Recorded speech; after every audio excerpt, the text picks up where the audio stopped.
Hi everyone, आप सभी लोगों का चैनल में स्वागत है।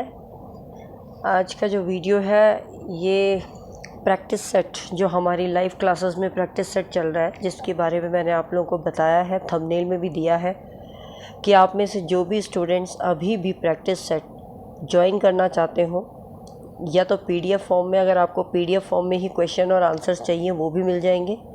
यदि आपको पीडीएफ फॉर्म में क्वेश्चंस और आंसर्स लाइव सेशन में चाहिए तो वो भी मिल जाएगा। तो आप संपर्क कर सकते हैं दिए हुए नंबर पे। आपको नंबर थंबनेल पे दिया ही होगा, आगे भी इसमें भी क्वेश्चंस में भी हैं। तो आप बिल्कुल प्रैक्टिस सेट बिना देरी किए ज़रूर इस टाइप के प्रैक्टिस सेट को ज़रूर ज्वाइन कीजिए, जिसमें 50 क्वेश्चन आपके एग्ज़ाम ओरिएंटेड बनेंगे, इंक्लूडिंग योर ग्रामर। साथ ही साथ मैंने आपको ये भी बताया कि हमारे यहाँ रिवीजन बैच चल रहा है और बहुत स्पीड में चल रहा है।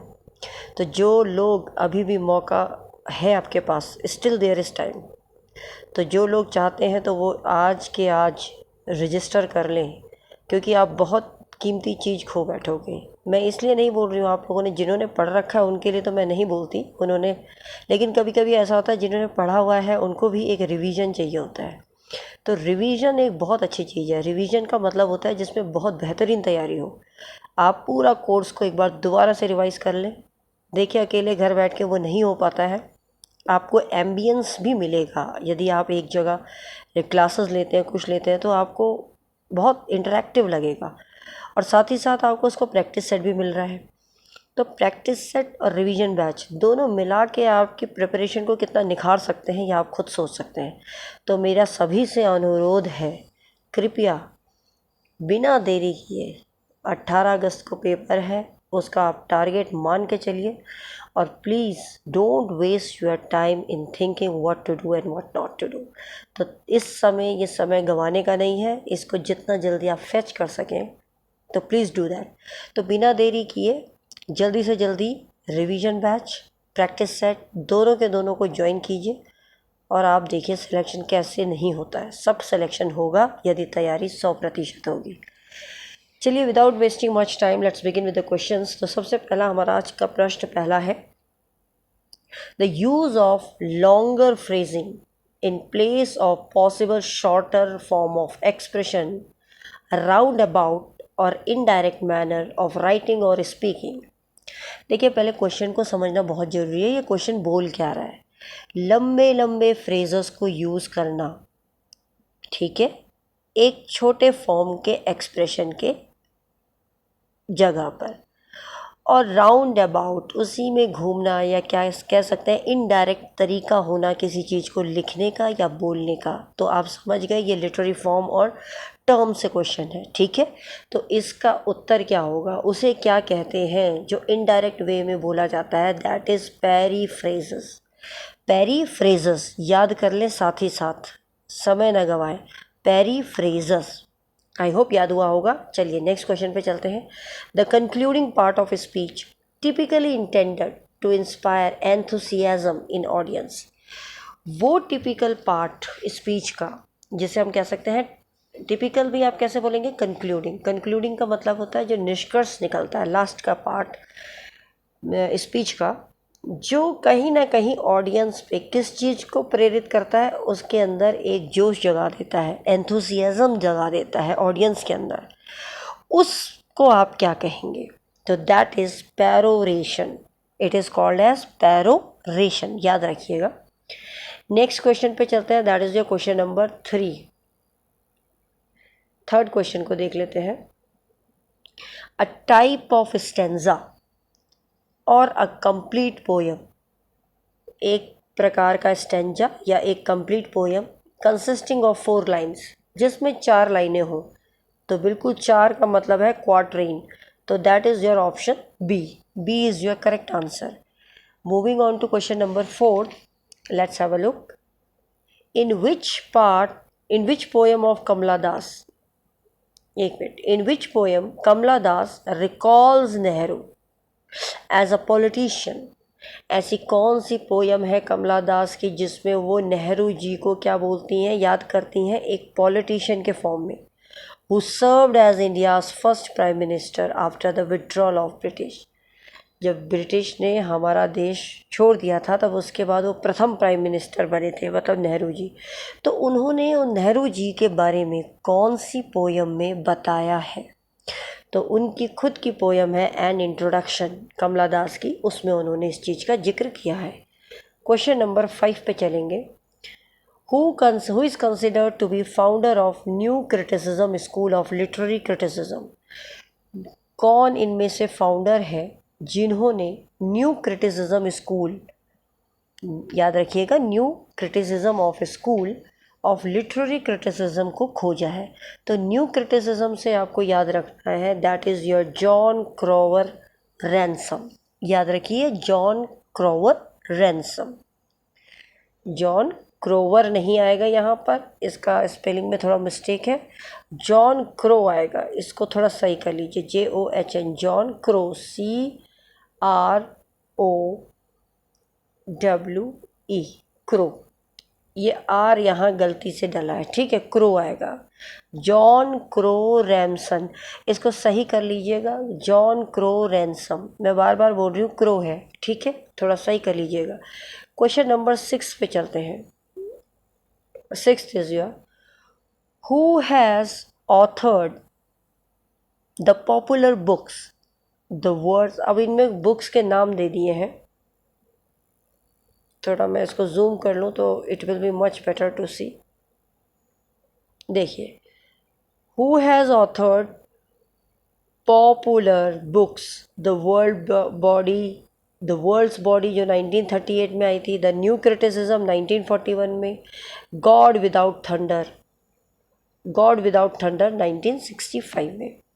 तो जहाँ पर न्यू क्रिटिसिज्म भी आ गया है तो आपको ऑटोमेटिकली दिमाग में आ जाना चाहिए, ही इज़ योर जॉन क्रो। वो कौन है? John crow ransom. यहाँ पर स्पेलिंग सही है, ठीक है, तो ये आंसर आएगा आपका। चलिए क्वेश्चन नंबर 7 में चलते हैं। Let's have a look. 7th question है, who has written the work 7 types of ambiguity? किसने 7 प्रकार की एम्बिग्यूटी लिखी है 1930 में? एम्बिग्यूटी का मतलब क्या होता है? एम्बिग्यूटी का मतलब होता है अस्पष्टता। स्पेलिंग को थोड़ा सा गलत हो गई हो तो सही कर लीजिएगा। अस्पष्टता मतलब क्लियरिटी ना होना, एम्बिग्यूटी। तो ये किसने लिखा? ठीक है, 7 प्रकार की एम्बिग्यूटी का वर्क किसने लिखा? तो yes, of course, he is your William Empson. इनको याद रखें। नेक्स्ट क्वेश्चन है आपका 8th क्वेश्चन। ये ग्रामर से क्वेश्चन है, थोड़ा देख लेते हैं। 8th क्वेश्चन पे चलते हैं। You must account to the manager. तुम्हें मैनेजर से अकाउंट, अब पहले क्वेश्चन पढ़ लेते हैं फिर इसकी हिंदी बताते हैं। You must account to the manager dash the money you used, dash the money you used. अब आपको इसकी हिंदी आनी बहुत ज़रूरी है। हिंदी आनी ज़रूरी है, कैसे? क्योंकि हिंदी नहीं आएगी तो आप इसमें आर्टिकल नहीं लगा सकते, प्रपोजिशन नहीं लगा सकते ढंग से। तो पहले तो आपको पता होना चाहिए अकाउंट का मतलब क्या है। अकाउंट का मतलब होता है हिसाब देना, इसे कहते हैं हिसाब देना, ठीक है। तो यू मस्ट अकाउंट, तुम्हें हिसाब देना पड़ेगा, किसको? मैनेजर को। किसके लिए? किस चीज़ के लिए भाई? फॉर द मनी, उस पैसे के लिए, फॉर द मनी जो तुमने खर्च कर दिया। क्लियर? तो for is your right answer. 9th में चलेंगे। The police accused the young man, जो पुलिस थी उसने अपराधी ठहराया यंग आदमी को, किस चीज़ के लिए, किस संदर्भ में? Of murder. यहाँ क्या आना चाहिए? Of. A option will be the right answer, ठीक है। नेक्स्ट क्वेश्चन पे चलते हैं। 10th क्वेश्चन देख लेते हैं। 10th क्वेश्चन है, I will sit dash my desk to do my lesson. I will sit, मैं बैठूंगा अब अपने डेस्क पर अपने पाठ को करने के लिए। तो अपने डेस्क पर के सेंस में एट, तो I will sit at my desk to do my lesson. At का प्रयोग करेंगे आप। नेक्स्ट क्वेश्चन है, that is your 11th question देख लेते हैं। I am badly in need dash money. With आएगा, ऑफ आएगा, फॉर आएगा, ऑन आएगा, कौन सा आएगा? I am badly in need, मतलब मैं बुरी तरीके से पैसे की मुझे क्या है, बहुत ज़्यादा ज़रूरत है। तो आई am badly in need of money, क्या आ जाएगा? In need of money. ठीक है, नेक्स्ट क्वेश्चन पे चलते हैं। क्वेश्चन नंबर 12th क्वेश्चन है, दे वर स्टेट्समैन अकस्टम्ड। स्टेट्समैन का मतलब आप जानते हैं, स्टेटमेंट्स का मतलब होता है राजनेता। अकस्टम्ड का मतलब होता है हैबिचुअल, मतलब आदत में होना। ठीक है, तो ये हिंदी में बता रही हूँ जिससे आप अंग्रेजी इसको ढंग से समझ लें और सही यहाँ पर वर्ब डाल सकें। तो यहाँ पर आपको मैं ये भी बता दूँ, थोड़े ऑप्शंस यहाँ पर गलत डले हैं, तो मैं ऑप्शन भी अभी आपको दे दूँगी तो पता चल जाएगा आपको। दे वेर स्टेटमैन अकस्टम्ड, मतलब वे वो राजनेता थे जो आदत में थे, dash the management dash the great affairs. तो ये ऑप्शंस गलत हैं, मैं आपको ऑप्शंस बता दूं, ये गलत टाइप हो चुके हैं। एक था ऑफ और टू, मैं लिख देती हूँ। ए ऑप्शन में था ऑफ एंड टू, ठीक है। सेकंड ऑप्शन में था आपको याद, सेकंड ऑप्शन में यहाँ दिया था in and two. Third option में दे रखा था टू एंड ऑफ, और फोर्थ ऑप्शन में दे रखा था विद और इन। तो 4 ऑप्शन आपको दिए थे, ठीक है। तो ये टाइप करने वाले ने गलत कर दिया। तो लेट्स हैव अ लुक। एक है ऑफ टू, एक है इन टू, एक है टू ऑफ, एक है विद इन। अब आपको फ्रेम करना है। दे वर स्टेटमेंट्स, वे राजनेता थे जो किस में आदत में थे, किसकी आदत में थे, किसकी आदत में थे? टू द मैनेजमेंट, मैनेजमेंट की तरफ, मैनेजमेंट के लिए वो आदत में थे, डैश ग्रेट अफेयर्स। तो आप ये एक चीज़ मैं बता दूँ, वो आदी थे। अकस्टम्ड का मतलब होता है हैबिचुअल, आदी थे। तो वो राजनेता बहुत ज़्यादा आदी थे, किसके लिए? मैनेजमेंट के लिए, ठीक है। मैनेजमेंट, और किस प्रकार, किस संदर्भ में? Of great affairs. तो ऑप्शन यहाँ लिख लीजिएगा, टू और यहाँ पर आएगा ऑफ, टू एंड ऑफ, ये सही कर लीजिएगा, ठीक है। चलिए, आई होप आपको समझ में आया होगा। That which can not be approached easily या रीच्ड, वो चीज़ जहाँ, जिस चीज़ को हम प्राप्त नहीं कर सकते, ठीक है, तो वो उस चीज़ को हम कहते हैं इनएसेसिबल। हम कहते हैं ना, एसेस नहीं हो पा रहा, पहुँच नहीं पा रहे, अप्रोच नहीं कर पा रहे, तो इनएसेसिबल, अनरीचेबल, ठीक है। अनरीचेबल आप कह सकते हैं इनएसेसिबल, this is the right answer. Next चलते हैं 14, द मर्डर ऑफ किंग, राजा की हत्या, रेजिसाइड। ये छोटे छोटे हैं तो इनमें कहीं दिक्कत नहीं है। इसके बाद नेक्स्ट क्वेश्चन है, आपको ऑपोजिट वर्ड की मीनिंग निकालनी है दिए हुए शब्द से। तो पहले तो आपको शब्द का मतलब पता होना चाहिए। ब्रॉल, ब्रॉल का मतलब क्या होता है? ब्रॉल का मतलब होता है विवाद, विवाद। अब विवाद का उल्टा क्या होगा? विवाद मतलब लड़ाई झगड़े, ठीक है। अब जब विवाद होगा तो अलग अलग होंगे, डेफिनेट सी बात है। तो इसका उल्टा क्या हो जाएगा? हारमनी। हारमनी का मतलब होता है खुशी, आनंद। तो विवाद करना का उल्टा होता है साथ मिलना, है ना, साथ में रहना। तो harmony will be the opposite of, this is harmony is the opposite of brawl. Next है ब्रिटिल। ब्रिटिल का मतलब होता है नाजुक, बहुत ही नाजुक, जैसे हम कहते हैं, ठीक है। तो नाजुक है, तो नाजुक तो हमारा यहाँ पर फ्रेजाइल वगैरह, डेलिकेट, ये सब तो हमारे क्या है, सिनोनिम्स। लेकिन वो हमसे पूछ रहा उल्टा, तो tough, tough will be your right answer. प्रश्न 17th पे चलते हैं। 17th क्वेश्चन है आपका, बर्ल्स क्यू। बर्ल्स क्यू का मतलब क्या होता है? बर्ल्स क्यू कहते हैं कार्टून को, कहते हैं ना, अरे ये तो कॉमेडियन है, कार्टून लग रहा है ना। तो कॉमेडियन, कार्टून, इसका उल्टा क्या होगा? मजाकिया का उल्टा होगा सीरियस, जो कार्टून जैसा नहीं है, बिल्कुल सीरियस आदमी, ठीक है। तो ये इसका ऑपोजिट हो जाएगा। इसके बाद नेक्स्ट वर्ड है बस्टल, BUSTLE, बस्टल।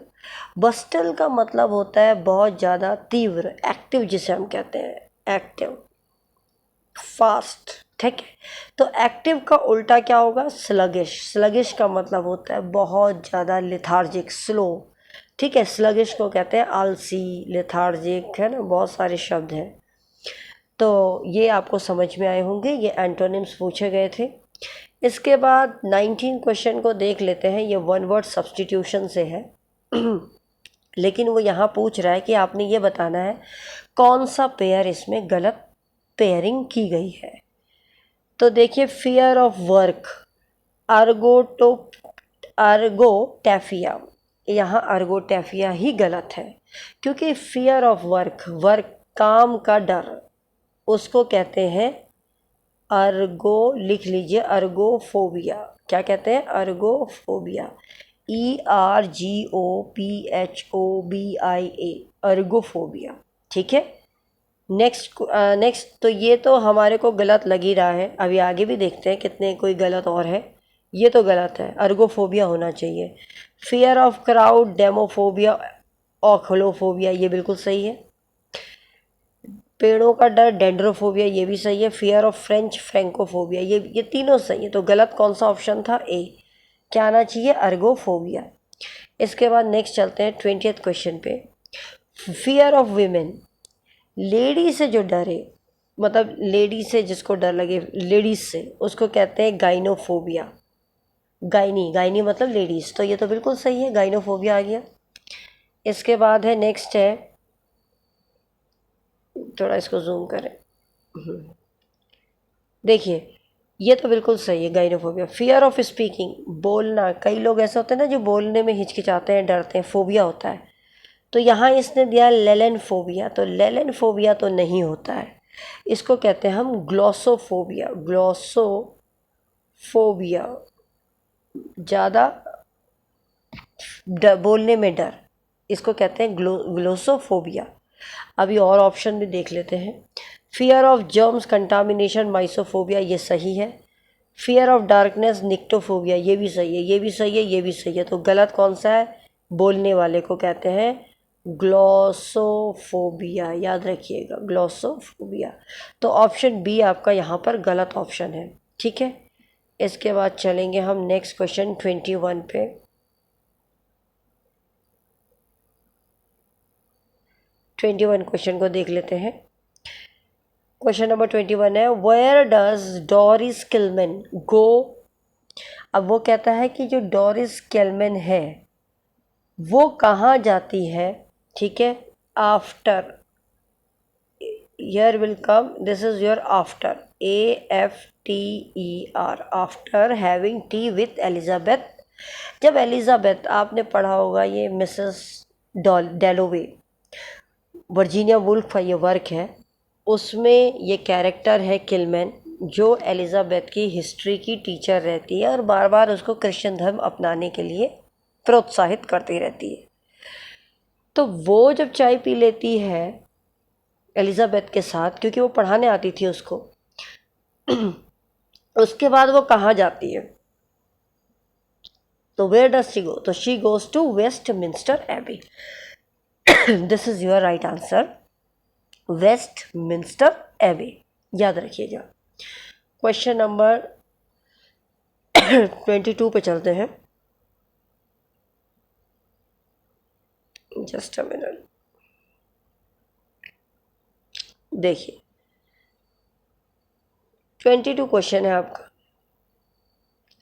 whose excessive obsession with dance in her tragic flaw, which drives her into lustfully outstretched arms of Raju।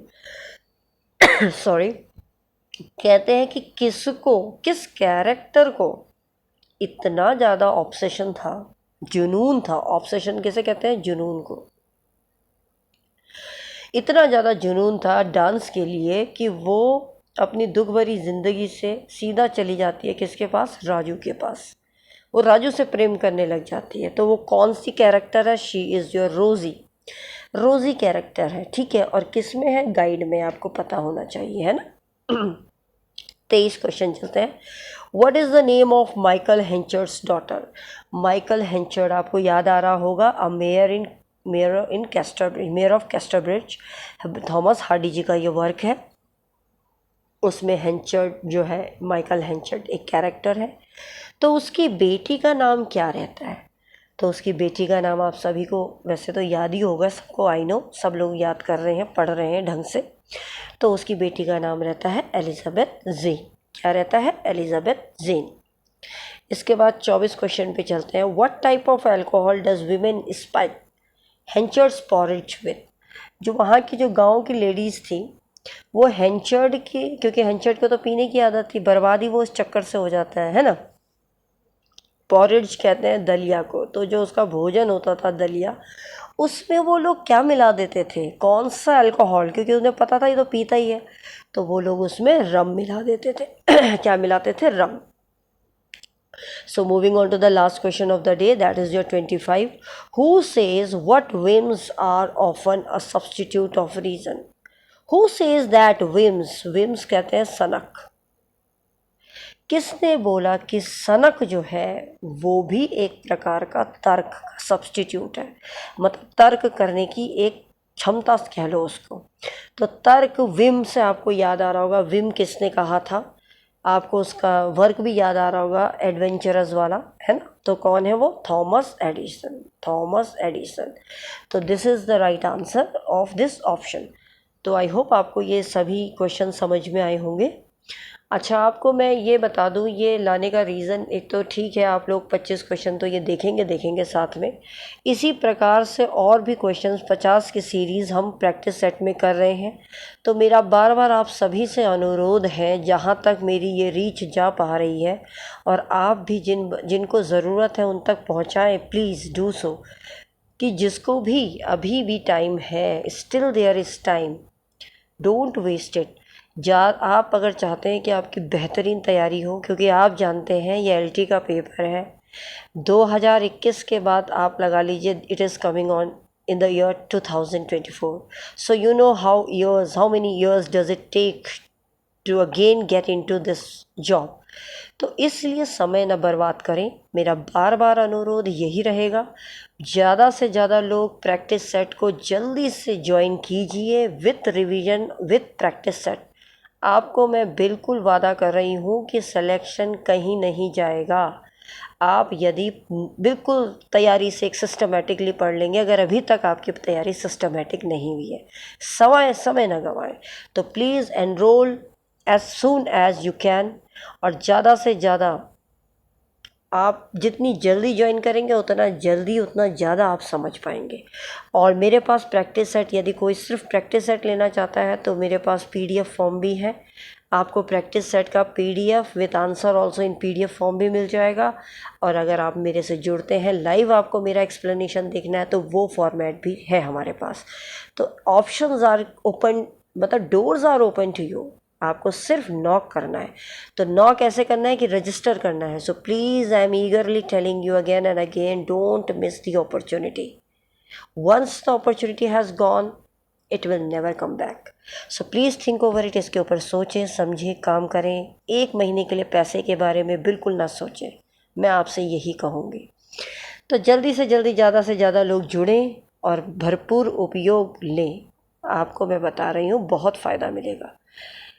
Thanks for watching this video and आप सभी का धन्यवाद 1000 सब्सक्राइबर से ऊपर करने के लिए। और जिन्होंने अभी तक इसको सब्सक्राइब नहीं किया, प्लीज़ अपनी ड्यूटी समझ के, अगर आपको मेरी वीडियोस अच्छी लगती हैं, हेल्पफुल लगती हैं और आपको मेरा कंटेंट अच्छा लगता है, तो please do like, share and subscribe this channel, और ज़्यादा से ज़्यादा लोगों तक मेरी पहुँच को बढ़ाएं।